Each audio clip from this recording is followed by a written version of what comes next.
Hello everyone, welcome to my YouTube channel. आज हम electricity और मैग्नेटिज्म के कुछ क्वेश्चन, इंपॉर्टेंट क्वेश्चन आपके सामने लेके हैं जो आपको तैयारी में हेल्प करेंगे। पहले हम कंपलसरी क्वेश्चन कर लेते हैं फटाफट, जल्दी से, ज़्यादा टाइम नहीं लेते हुए। देखिए, सबसे पहले जो छोटे क्वेश्चन आते हैं इसमें, सबसे पहले देखिए जो टॉपिक बढ़ता है आपका कुलम्ब्स लॉ के बारे में हम आपने पढ़ा हुआ प्लस टू क्लास में अच्छी तरह से पढ़ा हुआ है, तो जल्दी जल्दी इसको देख लीजिए कि कुलम्ब्स लॉ क्या होता है। तो आप देख सकते हैं दो चार्ज के बीच में फोर्स लगता है, वो डायरेक्टली होता है उन चार्ज के प्रोडक्ट के, और इन्वर्सली होता है उनके स्क्वायर ऑफ डिस्टेंस के। ठीक है, उसके बाद में ये भी पूछ लिया जाता है, इसमें सिंपल प्रश्न पूछे जाते हैं जो आपने प्लस टू में पढ़े, तो इसको थोड़ा डिटेल से पढ़ना पड़ेगा। यूनिट ऑफ चार्ज, एक कूलाम को डिफाइन करना आ गया, चार्ज की यूनिट कूलाम होती है। ठीक है, और हमें पता है आई क्या होता है, इलेक्ट्रिक करंट क्या होता है, चार्ज बटे टाइम, चार्ज क्या होगा, इलेक्ट्रिक करंट गुणा टाइम। तो अगर एक एम्पियर, अगर देखो एक कूलाम को डिफाइन करना है तो एक चार्ज करंट को 1 एम्पियर कर देते हैं और टाइम को 1 सेकंड कर देते हैं, तो करंट कनेक्ट कितना चार्ज आएगा कनेक्टर में, 1 कूलाम के। What is electric current? Electric current क्या होता है? इलेक्ट्रिक करंट आपको पता ही है, जब चार्ज फ्लो करने लग जाए टाइम के साथ में तो इलेक्ट्रिक करंट होता है। इलेक्ट्रिक करंट की ऐसा यूनिट एम्पियर होती है। आराम से आपने प्लस टू में अच्छी तरह से पढ़ा है इसको, 10वीं क्लास से पढ़ते आ रहे हो। ऐसे क्वेश्चन एक बार पिछले एग्जाम में पूछा गया आपसे। उसके बाद में अगला क्वेश्चन है व्हाट इज इलेक्ट्रिक फील्ड, और इलेक्ट्रिक फील्ड स्ट्रेंथ क्या होती है। इंपॉर्टेंट क्वेश्चन है, ये भी पूछा जाता है। तो ये फिजिकल फील्ड होता है जो इलेक्ट्रिक चार्ज को सराउंड करता है और एक फोर्स लगाता है दूसरे चार्ज पार्टिकल पे। उस फील्ड के अंदर जो एंटर करेगा या तो अट्रैक्टिंग फोर्स लगाएगा, रिपल्सिंग। इसको आपने प्लस टू में आराम से पढ़ा है।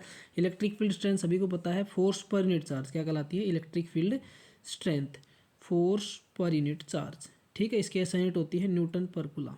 ठीक है, इंपॉर्टेंट पॉइंट है। इससे अगला जो टॉपिक है देखिए, वो है इलेक्ट्रिक लाइन ऑफ फोर्स। ये भी इंपॉर्टेंट क्वेश्चन है कि एक इमेजिनरी लाइन या कर्व होती है जिससे हम टेंजेंट खींचेंगे तो वो क्या देगी, हमें उसकी डायरेक्शन पता चलेगी इलेक्ट्रिक लाइन ऑफ फोर्स की, उस पॉइंट के ऊपर। वो होता है अपने पास इलेक्ट्रिक लाइन ऑफ फोर्स। ठीक है, अगला क्वेश्चन है कि वाही इलेक्ट्रिक जो लाइन है वो एक दूसरे को इंटरसेक्ट नहीं करती है, इलेक्ट्रिक लाइन ऑफ फोर्स, क्योंकि इंटरसेक्ट करेंगी तो हमें दो टेंजेंट ड्रॉन करने पड़ेंगे। दो टेंजेंट का मतलब क्या हो गया कि दो डायरेक्शन इलेक्ट्रिक फील्ड की पॉसिबल नहीं है। ये भी आपने पढ़ा हो, ये भी लास्ट ईयर क्वेश्चन है, इंपॉर्टेंट क्वेश्चन है। तो ऐसे ऐसे क्वेश्चन आपसे पूछे जा सकते हैं। अगला क्वेश्चन है गॉसियन सरफेस क्या होता है। तो देखिए, गॉसियन सरफेस आपने प्लस टू में पढ़ा हो, ये भी वह सरफेस जिसके प्रत्येक पॉइंट पर इलेक्ट्रिक फील्ड इंटेंसिटी सेम रहती है।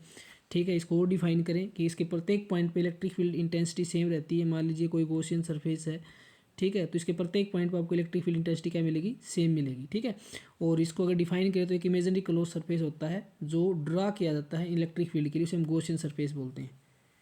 ठीक है, और इसको देखिए, अभी गॉसियन सरफेस गॉस थ्योरम से आया है, तो गॉस थ्योरम की स्टेटमेंट आपको कंपलसरी क्वेश्चन पूछ सकती है। पूरी थ्योरम भी आ सकती है, एम्पियर्स लॉ भी आ सकता है, बायर-शावर्ट लॉ भी आ सकता है, 2 नंबर के क्वेश्चन में भी आ सकता है और बड़े क्वेश्चन में भी आ सकता है। अगला टॉपिक देखिए, ये लास्ट ईयर क्वेश्चन है कि total charge enclose by close surface, number of line force 20,000 से एंटरिंग लाइन करती है 10,000। मतलब जो इलेक्ट्रिक फ्लक्स φ2 दे रखा है वो 20,000 और φ1 दे रखा है 10,000। और आपको पता है फाई जो according to Gauss theorem phi बराबर E dot D S Q बटे एप्सिलॉन नॉट। आपको ये पता है क्यू का मान हमें निकालना है, तो इस तरह से आप क्वेश्चन को कर सकते हैं। न्यूमेरिकल रिपीट हो सकता है, ये पिछले लास्ट ईयर क्वेश्चन पेपर में आया हुआ क्वेश्चन है। ठीक है, आप आराम से निकाल सकते हैं ये गॉस थ्योरम का यूज़ करके। ठीक है, ये देखिए, ये पता ही आपको गॉस थ्योरम है। ठीक है, और ये पता ही आपको क्या होता है, electric flux phi epsilon naught φ2 minus φ1, ये दे रखा आपको। इसकी एप्सिलॉन नॉट की वैल्यू आपको पता ही है, 8.8 पता, आराम से निकाल सकते हैं। अगला क्वेश्चन देखिए, व्हाट इज चार्ज। चार्ज क्या होता है और इसकी क्वांटाइजेशन क्या है। ठीक है, चार्ज होता है, ये बेसिक प्रॉपर्टी होती है मैटर की, जो फोर्स एक्सपीरियंस करता है जब इसको हम इलेक्ट्रिक या मैग्नेटिक फील्ड में पुट करते हैं। और क्वांटाइजेशन ऑफ चार्ज आपको पता है क्यू बराबर एन ही होता है। ये भी लास्ट ईयर क्वेश्चन है, इसको अच्छी तरह से रीड कर लेना। आपने प्लस टू क्लास में इसको पूरा डिटेल से पढ़ा हुआ है, क्वांटाइजेशन ऑफ चार्ज को। एक ये क्वेश्चन भी लास्ट ईयर क्वेश्चन है कि मान लीजिए आपसे पूछा जाए कि कोई भी कंजर्वेटिव फील्ड क्या होती है जिसका कर्ल क्या हो, zero, del cross E zero है। तो आप कोई भी अगर आपको फील्ड कंजर्वेटिव पूछी जाती है तो उसका डेल क्रॉस ई आप जीरो सिद्ध कर दीजिए तो वो कंजर्वेटिव होगी। ध्यान रखना, इस क्वेश्चन का मोस्ट इंपॉर्टेंट क्वेश्चन है ये भी। ये आपसे 4 नंबर में या 6 नंबर में पूछा जा सकता है।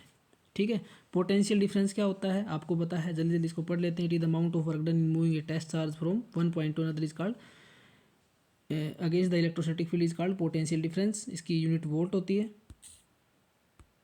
सेम इलेक्ट्रिक पोटेंशियल क्या होता है, it is defined as the amount of work done in bringing unit test charge from infinity to that point against the electrostatic field. हम किसी चार्ज को लाने के लिए जो वर्क डन करेंगे उस पॉइंट पे और इन्फिनिटी से उस पॉइंट पे लाने के लिए, तो ये हमारे पास इलेक्ट्रिक पोटेंशियल होता है। इनमें से आपको कोई भी डेफिनेशन 2 मार्क्स में पूछी जा सकती है। अगला क्वेश्चन देखिए, आगे पॉइंट देखिए। अभी ये मैंने इंपॉर्टेंट क्वेश्चन लिख दिए हैं, आप इनको अच्छी तरह से रीड करें। लास्ट ईयर क्वेश्चन है मोस्टली, इनमें जो लास्ट ईयर में आए हुए हैं या फिर जो भी क्वेश्चन ये 20 या 22 हैं, जो 2 मार्क्स के इंपॉर्टेंट क्वेश्चन आपको मिल सकते हैं एग्जाम में, तो इनको अच्छी तरह से रीड करना। एक फिर भी अगर आपको इनका आंसर नहीं आता है तो आप मुझे कमेंट सेक्शन में पूछ सकते हैं कोई भी क्वेश्चन का, अगर आपको प्रॉब्लम है तो इनको अच्छी तरह से रीड करिए 1 बाय 1।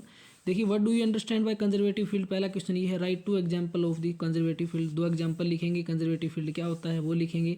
ठीक है, डेल क्रॉस जब अभी पढ़ के आए हम, जिनका 0 होता है वो कंजर्वेटिव फील्ड होता है। एक इलेक्ट्रिक फील्ड कंजर्वेटिव होता है, उसका नेचर आपको पता ही है। Displacement current where digit flow, second question ये है। अगला है, why monopole does not exist, magnetic man monopole does not exist. ये भी exam last year question exam है, लगभग क्वेश्चन है सारे ये। Neutron is moving parallel to the direction of magnetic field, आपके साथ साथ में इनको लिख भी सकते हैं। Then what is the force experience by it. ठीक है, what do you mean by Bohr magneton, what is its value, what is retentivity coercivity. ठीक है, आगे देखिए, कैपेसिटर रिटेंटिविटी कोरेक्टिविटी वाला वो आपने पढ़ा हुआ है, हिस्ट्रेसिस कर्व में आता है ये। Why capacitor allowed AC but block DC, तो आपने +2 क्लास में पढ़ा हुआ है अच्छी तरह से कि अपने को पता है कैपेसिटिव रिएक्टेंस क्या होता है।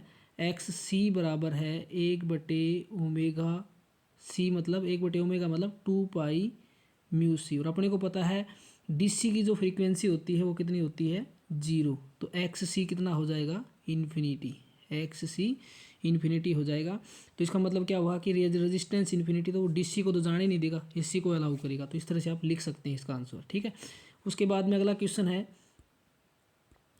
इलेक्ट्रिक पोलराइजेशन क्या होता है। इंपॉर्टेंट जो क्वेश्चन आपको मेन डेफिनेशन सारी आपको पढ़नी पड़ेगी, और ये लास्ट ईयर क्वेश्चन है मोस्टली, इनमें मैंने जो लिख रखे हैं आपको। What happen when charge particle enter perpendicular to the electric as well as magnetic field. What is electric dipole, define Curie point, last year question है ये भी। What do you understand by del dot B बराबर 0, explain. आपको ये question आ सकते हैं कि इसका क्या मतलब है, डेल डॉट बी बराबर 0 का क्या मतलब है। व्हाट इज इक्विपोटेंशियल सरफेस, ये भी इंपॉर्टेंट क्वेश्चन है कि इक्विपोटेंशियल सरफेस क्या होता है। तो आप ये क्वेश्चन अच्छी तरह से करिए। अगर आपको फिर भी नहीं आता है तो मैं फिर कह रहा हूँ, आप कमेंट सेक्शन में आप इन क्वेश्चन को डाल सकते हैं, मैं कोशिश करूँगा इसका सेकंड पार्ट लेके आऊँगा।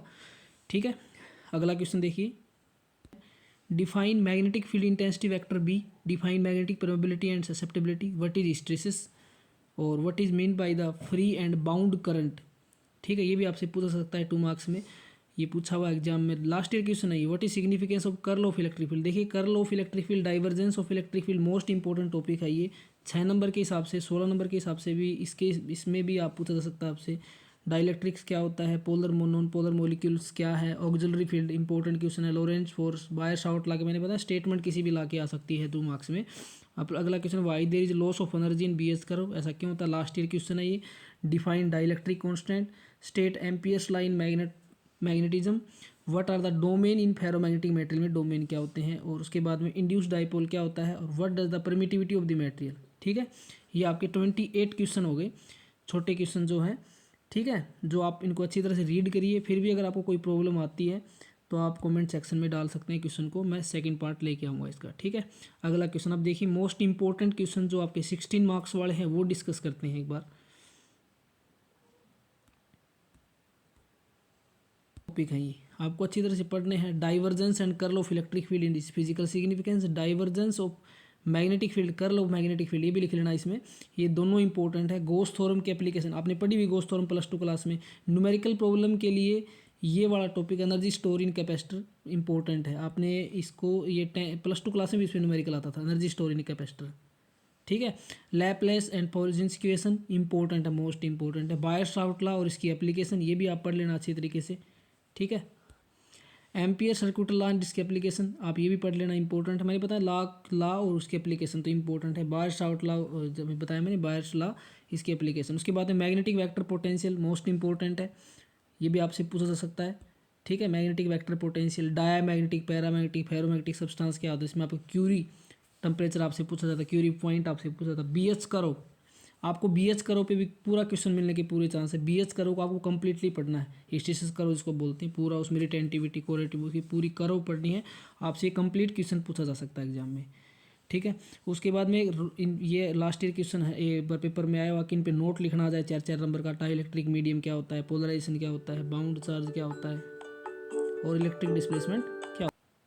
उसके बाद में ये क्वेश्चन आ गया, right A short note on the following. ये मैंने आपको बताया 4-4 नंबर आपसे पूछे जा सकते हैं। तो देखिए ये जो टॉपिक हैं आप इनको कम्प्लीटली करिए, इनसे रिलेटेड टॉपिक हैं, और मैं एक वीडियो और इसका पार्ट 2 लेके आऊँगा। लेकिन इंपॉर्टेंट क्वेश्चन मैंने आपको बता दिया, आपकी तैयारी में ये हेल्प करेंगे। अपनी तैयारी अच्छी तरह से करिए, और जो 2 मार्क्स वाले क्वेश्चन हैं उनको भी अच्छी तरह से रिमाइंड करिए। मोस्टली क्वेश्चन आपके रिवाइज हो जाएंगे उसमें।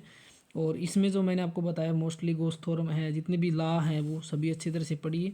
एक हिस्टैरिसीस कर्व वाला क्वेश्चन करिए। डायमैग्नेटिज्म, पैरामैग्नेटिज्म, फेरोमैग्नेटिज्म भी आपसे पूछा जा सकता है, बड़े क्वेश्चन में पूछा जा सकता है और छोटे में पूछा सकता है। मैग्नेटिक वेक्टर पोटेंशियल भी पूरा टॉपिक है, ये भी अच्छी तरह से पढ़िए, इंपॉर्टेंट है। डाइवर्जेंस वाला मैंने आपको बता ही दिया, ठीक है।